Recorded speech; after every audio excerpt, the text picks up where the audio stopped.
Saya akan menjelaskan tentang sejarah proses penjaminan mutu pendidikan nasional. Lembaga penjaminan mutu perguruan tinggi merupakan bagian penting dari sistem di suatu perguruan tinggi.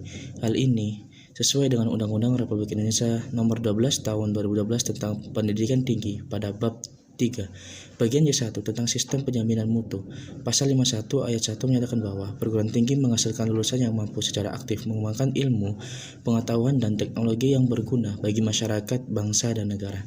Untuk memperoleh lulusan tersebut, perguruan tinggi harus memiliki lembaga penjaminan mutu untuk mencapai tujuan yang diinginkan oleh undang-undang pendidikan tinggi. Dalam Undang-Undang Republik Indonesia Nomor 12 Tahun 2012 lebih lanjut dalam pasal 52 dijelaskan bahwa penjaminan mutu pendidikan tinggi merupakan kegiatan sistemik untuk meningkatkan mutu pendidikan tinggi secara terencana dan berkelanjutan. Pada alinea berikutnya diperjelas bahwa penjaminan mutu dilakukan melalui penetapan, pelaksanaan, evaluasi, pengendalian, dan peningkatan standar pendidikan tinggi. Selanjutnya, dalam pasal 54 dijelaskan bahwa standar pendidikan terdiri dari Standar Nasional Pendidikan Tinggi yang ditetapkan oleh Menteri atas usul suatu badan yang bertugas menyusun dan mengembangkan Standar Nasional Pendidikan Tinggi selanjutnya.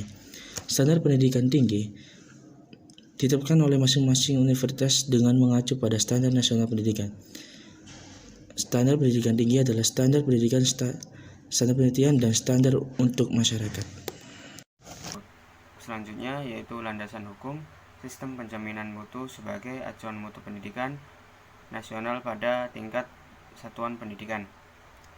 Pemerintah pada tahun 2016 mengeluarkan hukum yaitu Permendikbud Nomor 28 Tahun 2016 yang membicarakan mengenai sistem penjaminan mutu pendidikan dasar dan menengah.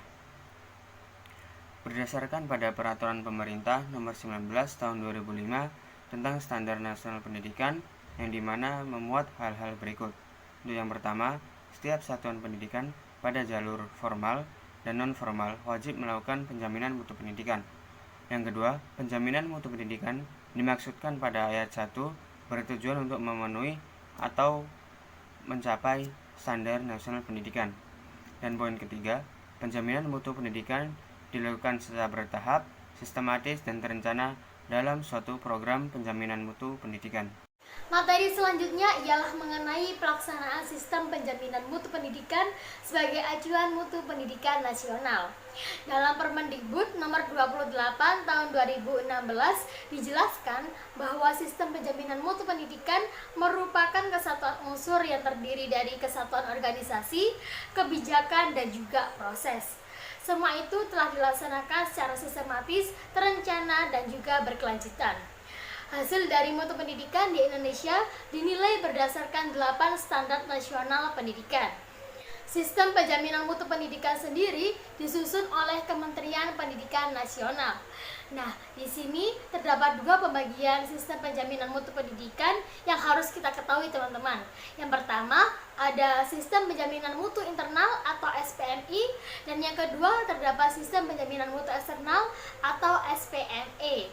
Untuk pelaksanaan sistem penjaminan mutu pendidikan di kabupaten atau kota dilaksanakan dengan dua tahapan, yakni yang pertama, fokus pada pengumpulan, analisis, dan penggunaan data kualitas satuan pendidikan, kepala sekolah, dan juga guru. Kemudian yang kedua, fokus pada mutu pengawas sekolah di tingkat kabupaten atau kota. Untuk strategi penjaminan mutu pendidikan terdapat satu, evaluasi diri sekolah atau yang bisa kita kenal dengan EDS. Yang kedua ada pengkajian sekolah imbas atau PSI, dan yang ketiga ada monitoring sekolah, yang mana untuk lebih jelasnya sudah terpapar pada makalah kami kelompok 2. Sekian video dari kelompok kami. Wassalamualaikum warahmatullahi wabarakatuh.